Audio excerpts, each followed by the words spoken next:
দ্বিতীয় ধাপের উপজেলা নির্বাচন শেষে রক্তাক্ত যখন পাহাড়ি জনপদ, তখন অন্যান্য উপজেলায় চলছে তৃতীয় পর্যায়ের প্রচার প্রচারণা। কিশোরগঞ্জের করিমগঞ্জ ও তাড়াইল উপজেলায় জনসংযোগে ব্যস্ত প্রার্থীরা। জাতীয় পার্টি বিদ্রোহী ও স্বতন্ত্র প্রার্থীদের ত্রিমুখী চাপে কিছুটা হলেও দুশ্চিন্তায় রয়েছেন আওয়ামী লীগ প্রার্থীরা। সে কারণে এ দুই উপজেলায় বেড়ে চলেছে ভোটের উত্তাপ। কিশোরগঞ্জ প্রতিনিধি শফিক আদনানের তথ্য ছবি নিয়ে টেস্ট রিপোর্ট দেখুন।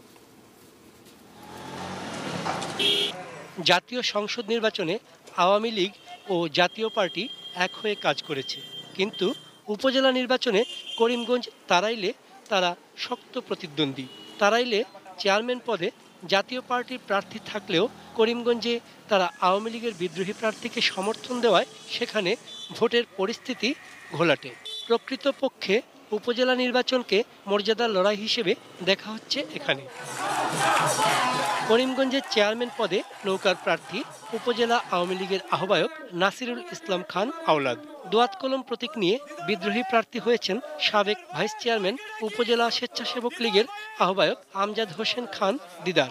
আর স্বতন্ত্র প্রার্থী হিসেবে আনারস প্রতীক নিয়ে লড়ছেন উপজেলা বিএনপির সাবেক সভাপতি রফিকুর রহমান।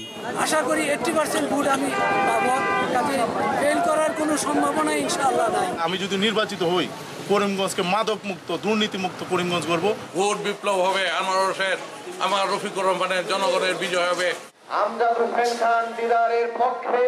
এখানে আওয়ামী লীগের বড় একটি অংশ ও জাতীয় পার্টি সমাবেশ করে বিদ্রোহী প্রার্থী দিদারকে সমর্থন দেয়ায় নির্বাচনী সমীকরণ পাল্টে যেতে পারে বলে মনে করেন অনেকে। তাড়াইল উপজেলায় নৌকার প্রার্থী উপজেলা আওয়ামী লীগের সভাপতি আজিজুল হক ভূঁইয়া মোতাহার। তার প্রধান প্রতিদ্বন্দ্বী জাতীয় পার্টির জহিরুল ইসলাম ভূঁইয়া শাহিন লাঙল প্রতীক নিয়ে লড়ছেন। শাহিন প্রয়াত জনপ্রিয় উপজেলা চেয়ারম্যান কামাল উদ্দিন ভূঁইয়ার ছেলে।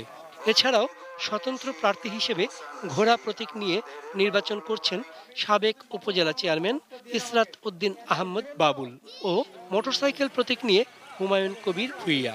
তবে আনারস প্রতীকের স্বতন্ত্র প্রার্থী AKS জামান সম্রাট জাতীয় পার্টির প্রার্থীকে সমর্থন দিয়ে নিজের জন্য আর ভোট চাইছেন না।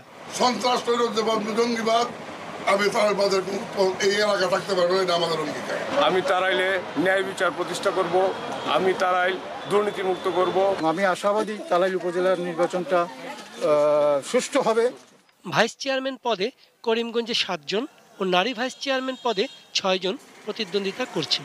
অন্যদিকে তারাইলে ভাইস চেয়ারম্যান পদে 7 জন ও নারী ভাইস চেয়ারম্যান পদে 9 জন প্রার্থী ভোটের লড়াইয়ে রয়েছেন। চন্দন পাল, ডেস্ক রিপোর্ট, ATN নিউজ।